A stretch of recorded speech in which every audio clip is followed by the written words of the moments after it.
Selamat datang di channel Ye Chen Ping Mania. Terima kasih pada Tuan Rahim Awang dan Tuan Muhammad Ridwan yang sudah berlangganan di channel Ye Chen Ping Mania. Semoga dilancarkan rezekinya dan diberikan umur panjang yang penuh keberkahan. Terima kasih kepada semuanya yang sudah like dan subscribe. Semoga selalu diberikan kesehatan dan kesuksesan. Penguasa Istana Naga Langit bab 7294 sampai bab 7302. Ada batasan ilahi di jurang jiwa. Kekuatan dewa esmu terlalu mencolok, kau akan mudah terdeteksi.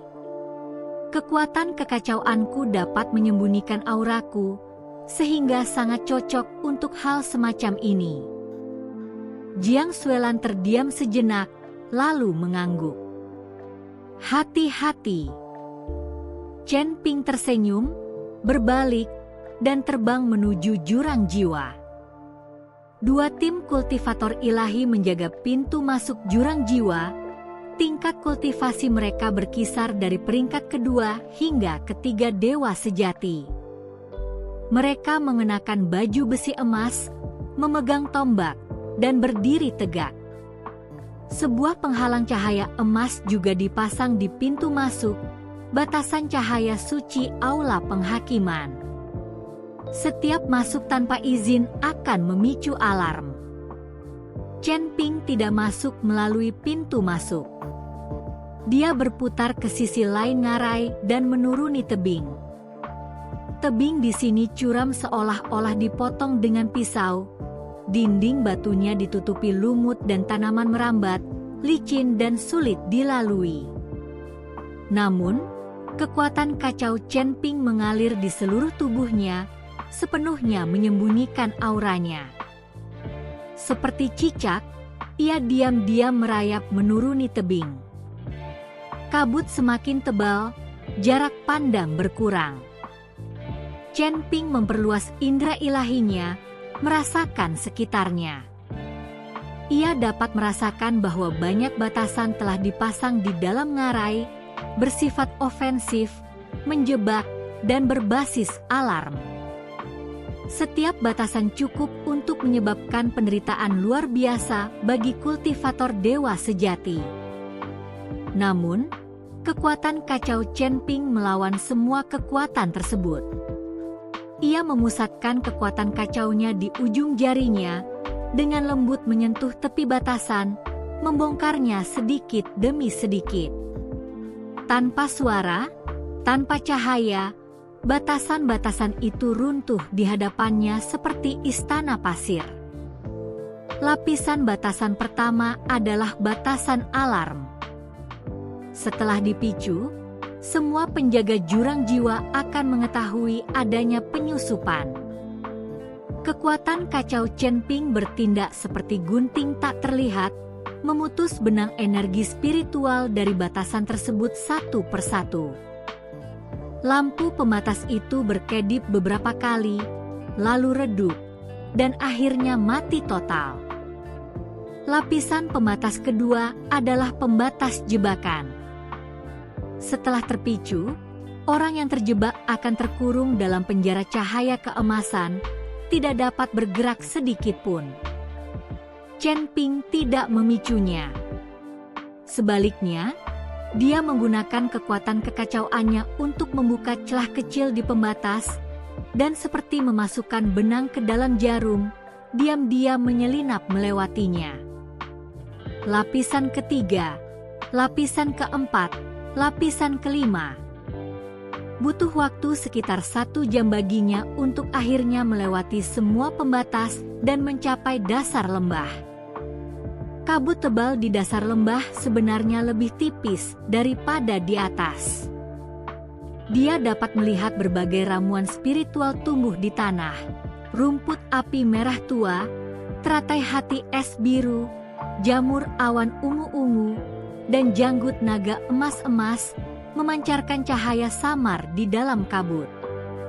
Setiap ramuan spiritual sangat berharga. Salah satunya dapat menghasilkan harga astronomis di luar. Chen Ping mengabaikan ramuan spiritual biasa. Dia langsung menuju ke bagian terdalam lembah.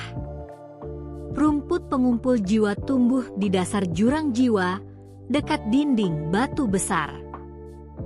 Penampilannya aneh, seluruhnya berwarna putih keprakan, dengan daun-daun ramping menyerupai pedang perak kecil, bilahnya ditutupi garis-garis halus seperti urat atau meridian. 7 daun, tersusun spiral, membentang dari akar hingga ujung. Di ujungnya mekar bunga kecil, berwarna biru pucat, dengan kelopak setipis sayap jangkrik, dan benang sari emas yang memancarkan cahaya redup. Cahaya itu berkedip-kedip, seolah bernapas. Chen Ping berjongkok untuk mengamatinya dengan saksama. Akar rumput pengumpul jiwa tertanam di celah dinding batu, dari mana merembes cairan putih keprakan, cairan jiwa, unik dari jurang jiwa, nutrisi yang dibutuhkan rumput pengumpul jiwa untuk tumbuh. Cairan jiwa sangat berharga, setetes saja bernilai puluhan ribu batu abadi, tetapi Chen Ping tidak peduli saat ini. Dia mengulurkan tangan untuk mengambilnya. Tepat saat itu, aura mengerikan muncul dari balik dinding batu. Aura itu seperti gunung yang menekan, seperti tatapan jurang. Pupil mata Chen Ping menyempit tajam. Kekuatan kekacauannya aktif secara otomatis, cahaya ungu mengalir di sekujur tubuhnya, mengisolasinya dari aura. Seekor binatang roh raksasa muncul dari balik dinding batu. Tubuhnya seperti gunung kecil, seluruhnya tertutup sisik hitam, setiap sisik sebesar telapak tangan, tepinya tajam seperti pisau, memantulkan cahaya dingin di lembah yang gelap. Ia memiliki 2 tanduk melengkung di kepalanya, ujungnya tajam seperti jarum, masih terdapat jejak darah kering. Matanya merah darah, dengan pupil vertikal, seperti mata ular, atau mungkin naga. Tungkainya setebal pilar, cakarnya memiliki 5 kuku tajam seperti pisau, masing-masing sepanjang 1 kaki, cukup kuat untuk merobek energi spiritual pelindung seorang ahli alam abadi sejati. Tingkat kultivasinya berada di peringkat ke-6 alam abadi sejati. Itu adalah binatang roh penjaga jurang jiwa, binatang bersisik hitam. Ia menatap Chen Ping, matanya yang merah darah tanpa emosi, hanya dipenuhi nafsu darah murni. 2 kepulan uap putih keluar dari lubang hidungnya, membawa bau darah yang kuat dan menyengat. Ia membuka mulutnya, memperlihatkan deretan gigi tajam, masing-masing seperti belati, tersusun rapat. Kemudian, ia mengeluarkan raungan yang memekakkan telinga. Raungan itu seperti guntur, menyebabkan seluruh ngarai bergetar.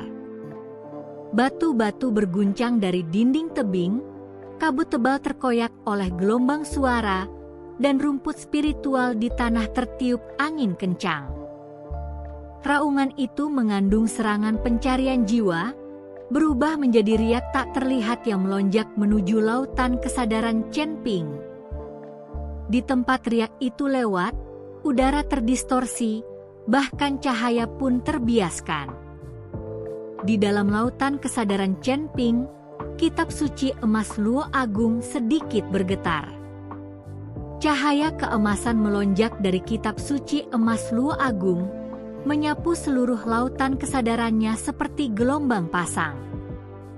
Riak tak terlihat dari energi jiwa ilahi bertabrakan dengan cahaya keemasan, langsung menguap dan menghilang seperti es dan salju yang bertemu dengan matahari yang terik.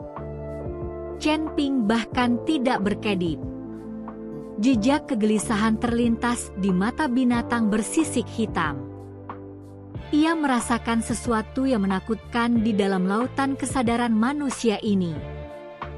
Serangan jiwa ilahinya cukup untuk langsung membuat seorang ahli alam abadi sejati tingkat 5 pingsan, namun manusia ini bahkan tidak bergeming. Tetapi ia tidak mundur. Ia adalah penjaga jurang jiwa, misinya adalah membunuh semua penyusup.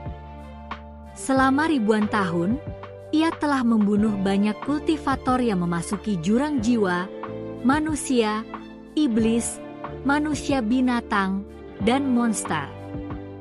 Tidak seorang pun dapat lolos dari cakarnya hidup-hidup. Ia menerkam Chen Ping dengan kecepatan kilat. Terima kasih masih menyimak channel Y Chen Ping Mania. Tubuhnya sangat besar, namun gerakannya sangat lincah dan menakutkan. Dalam satu langkah, ia menyerbu dari jarak 10 zang ke sisi Chen Ping. Ia mengangkat cakar kanannya tinggi-tinggi, 5 kuku tajamnya yang seperti pisau menebas kegelapan dengan cahaya yang mengerikan, mengincar kepala Chen Ping. Kekuatan serangan cakar itu cukup untuk menghancurkan sebuah gunung kecil. Chen Ping tidak menghindar. Ia mengangkat tangan kanannya, bola api kacau berkumpul di telapak tangannya. Cahaya ungu bercampur dengan api keemasan, sangat terang di lembah yang gelap. Saat api kacau itu muncul, kabut di sekitarnya mulai berfluktuasi dengan hebat, seolah-olah bertemu musuh alami. Kabut mendesis di bawah api kacau yang membara, menguap dan menghilang dengan cepat. Secercah ketakutan muncul di mata binatang bersisik hitam itu. Ia merasakannya, api itu bisa membunuhnya. Selama ribuan tahun, ia tidak pernah merasakan takut. Ia telah membunuh para ahli di peringkat kelima alam abadi sejati, para ahli di peringkat keenam, dan bahkan bertarung melawan para ahli di peringkat ketujuh. Meskipun tidak bisa menang, ia tidak dalam bahaya maut. Namun sekarang, ia merasakan ancaman kematian. Tetapi sudah terlambat untuk mundur. Cakarnya telah menyerang. Chen Ping melepaskan api kekacauan di tangannya. Api itu tidak berubah menjadi ular api, tetapi langsung menjadi naga api. Tubuh naga api itu panjangnya puluhan kaki, seluruh tubuhnya seperti permadani ungu dan emas, sisik, tanduk, kumis, dan cakarnya sangat mirip aslinya. Ia membuka mulutnya yang besar, mengeluarkan raungan tanpa suara, dan menyerang binatang bersisik hitam. Cakar naga api dan binatang bersisik hitam bertabrakan. Tidak ada ledakan, tidak ada suara keras. Cakar binatang bersisik hitam seperti kertas di hadapan api kekacauan. 5 kuku kaki yang tajam dan runcing langsung berubah menjadi abu, diikuti oleh cakar, lengan bawah, dan bahu. Naga api itu menggali ke dalam tubuhnya, menimbulkan kekacauan di dalam dagingnya.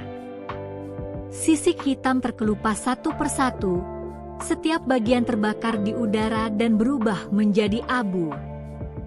Daging dan darah hangus dalam api, tulang-tulang berderak dan meletup seperti petasan. Darah binatang bersisik hitam itu bukan merah, tetapi hitam, seperti tinta. Darah hitam itu langsung menguap oleh api yang kacau, memenuhi udara dengan bau yang menyengat dan tajam. Binatang bersisik hitam itu mengeluarkan jeritan yang menusuk. Jeritan itu dipenuhi rasa sakit, ketakutan, dan keputusasaan. Tubuhnya mulai hancur, dimulai dari cakar kanannya, retakan menyebar ke seluruh tubuhnya. Api ungu membakar di dalam setiap retakan, membakar dagingnya inci demi inci. Ia mencoba melarikan diri, tetapi tubuhnya di luar kendalinya. Anggota tubuhnya terbakar oleh api yang kacau, tubuhnya tertusuk oleh api yang kacau, dan kepalanya ditelan oleh api yang kacau. Dalam waktu kurang dari 3 tarikan napas, roh penjaga binatang ini, seorang dewa sejati tingkat 6, telah menjadi abu. Abu itu jatuh ke tanah, bercampur dengan tanah hangus, tak dapat dibedakan satu sama lain. Chen Ping menarik api, berjongkok, dan dengan hati-hati mencabut rumput pengumpul jiwa. Dia tidak berani menggunakan kekuatan, takut merusak akarnya. Dia menyelimuti jari-jarinya dengan kekuatan kacau, dengan lembut mencubit akarnya, dan perlahan menariknya ke atas. Akar rumput pengumpul jiwa itu dalam, sepanjang 1 kaki, dengan akar-akar kecil yang padat dan rumit seperti bola benang putih keperakan. Dia mencabut seluruh tanaman dan menyimpannya di cincin penyimpanannya. Kemudian, dia berdiri, bersiap untuk pergi. Tepat saat itu, dia mendengar langkah kaki. Seseorang telah menerobos masuk ke jurang jiwa. Cepat, beritahu para tetua. Segel jalan keluarnya. Jangan biarkan dia lolos. Chen Ping mendongak dan melihat puluhan titik cahaya keemasan muncul di atas ngarai. Itu adalah cahaya suci para kultivator ras dewa, bersinar terang di tengah kabut tebal. Mereka menemukan penghalang telah ditembus dan mengikuti jejaknya hingga ke dasar lembah. Chen Ping tidak panik. Dia berdiri di dasar lembah, menunggu mereka turun. Yang pertama menyerbu turun adalah 10 kultivator ras dewa di peringkat kedua alam abadi sejati. Mereka mengenakan baju besi emas dan memegang pedang panjang. Melihat Chen Ping, mereka menyerang tanpa berkata apa-apa. Bunuh! Ke-10 kultivator itu menyerang secara bersamaan, cahaya suci emas mereka berubah menjadi 10 pancaran pedang, menebas ke arah Chen Ping. Chen Ping mengangkat tangan kanannya dan menyerang dengan telapak tangannya. Kekuatan kekacauan ungu berubah menjadi pilar cahaya, menelan ke-10 pancaran pedang itu. Pancaran cahaya itu terus maju, menghantam ke-10 kultivator ras dewa. Tubuh mereka terlempar seolah dihantam gunung, menabrak dinding batu, darah menyembur dari mulut mereka.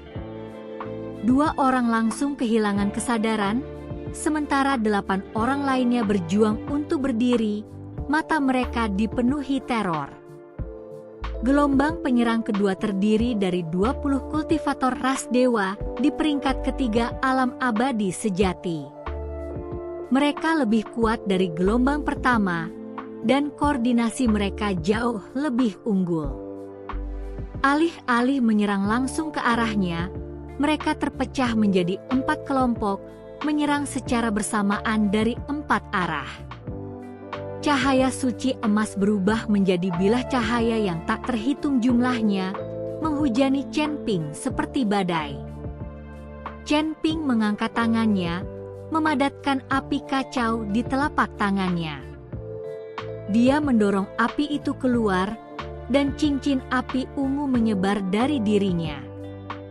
Kemanapun cincin api itu lewat, bilah cahaya emas menguap seketika, seperti salju yang bertemu dengan matahari yang terik. Cincin api terus maju, menghantam 20 kultivator ras dewa. Ah! Teriakan bergema satu demi satu. Beberapa terpotong di pinggang oleh cincin api, tubuh bagian atas dan bawah mereka terpisah, luka-lukanya hangus hitam oleh api, tidak setetes darah pun mengalir. Terima kasih masih menyimak channel Chen Ping Mania. Beberapa orang terkena kobaran api di dada, lubang sebesar kepalan tangan muncul, tepi lubang masih terbakar. Beberapa orang tersapu kobaran api di lengan mereka langsung berubah menjadi abu. Dari 20 orang, 12 tewas dan 8 terluka parah. Ke-8 orang yang terluka parah tergeletak di tanah, meraung dan menggeliat. Luka mereka hangus oleh api kekacauan, tidak dapat disembuhkan. Rasa sakitnya seperti penyakit yang terus-menerus dan tak tersembuhkan. Gelombang penyerang ketiga terdiri dari 5 kultivator alam abadi sejati, ras ilahi tingkat 4. Mereka adalah anggota inti dari Balai Penghakiman, masing-masing mengenakan jubah emas yang lebih mewah daripada kultivator biasa, disulam dengan lambang balai, timbangan emas yang melambangkan keadilan. Melihat pembantaian di dasar lembah, wajah mereka pucat pasi. Chen Ping, pemimpin itu mengenalinya. "Kau Chen Ping." Chen Ping tetap diam. "Kau membunuh wakil ketua Aula Lei Zentian, dan kau masih berani datang ke jurang jiwa?" Suara pria itu bergetar. Apakah kau tidak takut pada ketua aula?" Sebelum dia selesai berbicara, Chen Ping bergerak. Dia melangkah maju, muncul di hadapan pria itu. Sebelum pria itu sempat bereaksi, tangan Chen Ping sudah menekan dadanya. Api kekacauan menyembur dari telapak tangannya, membakar lubang besar di dadanya. Pria itu menatap lubang di dadanya, matanya dipenuhi rasa tidak percaya, lalu perlahan roboh. Keempat orang yang tersisa berbalik dan lari. Chen Ping tidak mengejar. Dia mengangkat tangan kanannya, 4 aliran api kekacauan menyatu di telapak tangannya, berubah menjadi 4 tombak api yang melesat ke arah keempat pria itu. Tombak-tombak itu bergerak secepat kilat, langsung mengejar keempat orang itu, menusuk punggung mereka dan keluar melalui dada mereka. Keempat pria itu jatuh serentak. Keheningan menyelimuti dasar lembah. Udara dipenuhi bau hangus dan darah. Tanah berlumuran darah merah tua, tanah yang hangus berwarna merah gelap. Chen Ping berdiri di tengah mayat-mayat, jubah birunya yang panjang tak ternoda setetes pun darah. Wajahnya tenang, matanya jernih, seolah-olah dia baru saja membunuh bukan puluhan orang, melainkan sekumpulan semut. Ia mengangkat kepalanya, menatap langit-langit ngarai. Lebih banyak kultivator ilahi berdatangan ke sana. Banyak sekali titik-titik cahaya keemasan, setidaknya 100. Cahaya suci mereka menyinari seluruh langit dengan warna emas, seolah-olah siang hari. Chen Ping tidak mundur. Ia berdiri di sana, menunggu mereka turun.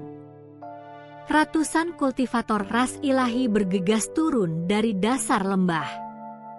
Di antara mereka ada kultivator biasa di peringkat kedua alam abadi sejati, pemimpin regu di peringkat ketiga alam abadi sejati, wakil tetua di peringkat keempat alam abadi sejati, dan bahkan 2 tetua di peringkat kelima alam abadi sejati. Mereka mengelilingi Chen Ping, cahaya suci keemasan mengalir ke arahnya seperti gelombang pasang. Chen Ping menyerah. "Master istana mungkin akan mengampuni nyawamu," teriak seorang tetua alam abadi sejati peringkat kelima. Chen Ping meliriknya. Lalu, ia tersenyum. Senyum itu samar, hampir tak terlihat. Namun pada saat itu, semua orang merasakan hawa dingin yang menjalar dari telapak kaki hingga puncak kepala mereka. "Selamatkan nyawaku." Suara Chen Ping tenang. "Kau berani melakukan itu?" dia bergerak. Kali ini, dia tidak berdiri diam dan menunggu mereka menyerbu. Dia menerobos kerumunan. Api kekacauan membakar di sekelilingnya, cahaya ungunya berbaur dengan api emas, menelan semua cahaya suci di sekitarnya. Dia seperti meteor ungu, menerobos lautan emas. Dengan satu pukulan, seorang kultivator ras ilahi tingkat kedua alam abadi sejati terlempar jauh, dadanya remuk, darah menyembur dari mulutnya, sudah tak bernyawa saat mendarat. Dengan satu pukulan telapak tangan, cahaya suci pelindung pemimpin regu tingkat ketiga alam abadi sejati hancur, tubuhnya meledak di udara, berubah menjadi awan kabut darah. Dengan satu jari, seberkas api kekacauan menembus tengkorak seorang tetua tingkat keempat alam abadi sejati. Matanya membelalak tak percaya hingga napas terakhirnya. Dengan satu tebasan pedang, dia tidak menggunakan pedang. Pedang pembunuh naganya masih dalam proses penyembuhan dari cedera. Namun jarinya sendiri adalah pedang. Api kacau terkondensasi menjadi cahaya pedang, dan kemanapun ia lewat, para kultivator ras ilahi berjatuhan seperti gandum yang sedang dipanen. 1, 2, 3, 10, 20, 30. Dalam waktu kurang dari waktu yang dibutuhkan sebatang dupa untuk terbakar, lebih dari setengah dari ratusan kultivator ilahi telah jatuh. Yang tersisa akhirnya roboh. Lari. Lari. Dia bukan manusia. Dia iblis. Tolong. Tolong. Mereka berbalik dan berlari, berebut untuk melarikan diri ke atas menuju ngarai. Beberapa jatuh ke tanah, diinjak-injak oleh orang-orang di belakang mereka, mengeluarkan jeritan sebelum terdiam. Beberapa didorong ke belakang teman-teman mereka sebagai perisai, dengan putus asa memanjat ke atas sendiri. Chen Ping tidak mengejar. Dia berdiri di tengah mayat-mayat, menyaksikan sosok-sosok yang melarikan diri dalam kekacauan mereka. Matanya tidak menunjukkan belas kasihan, tidak ada kepuasan, hanya ketidakpedulian yang tenang. Dia berbalik dan berjalan menuju tepi ngarai. Kabar tentang jurang jiwa sampai ke aula penghakiman pada hari itu juga. Yang mulia penghakiman duduk di singgasananya, mendengarkan laporan bawahannya, wajahnya semakin muram. Apa yang kalian katakan? Chen Ping menerobos masuk ke jurang jiwa, membunuh binatang roh penjaga, membunuh lebih dari 100 kultivator kita. Ya, Tuan Istana. Kultivator yang berlutut di tanah gemetar, dahinya menempel di tanah, takut mengangkat kepalanya. Mengapa dia pergi ke jurang jiwa? Dia mengambil rumput pengumpul jiwa. Mata yang mulia penghakiman menyipit. Rumput pengumpul jiwa. Itu adalah bahan utama untuk memurnikan pil pengumpul jiwa. Pemimpin tua suku Serigala Surgawi telah koma selama 300 tahun, hanya bertahan hidup dengan api penuntun jiwa. Chen Ping mengambil rumput pengumpul jiwa, memurnikannya menjadi pil pengumpul jiwa, menghidupkan kembali pemimpin tua itu, dan kemudian mengambil api penuntun jiwa. Bersambung.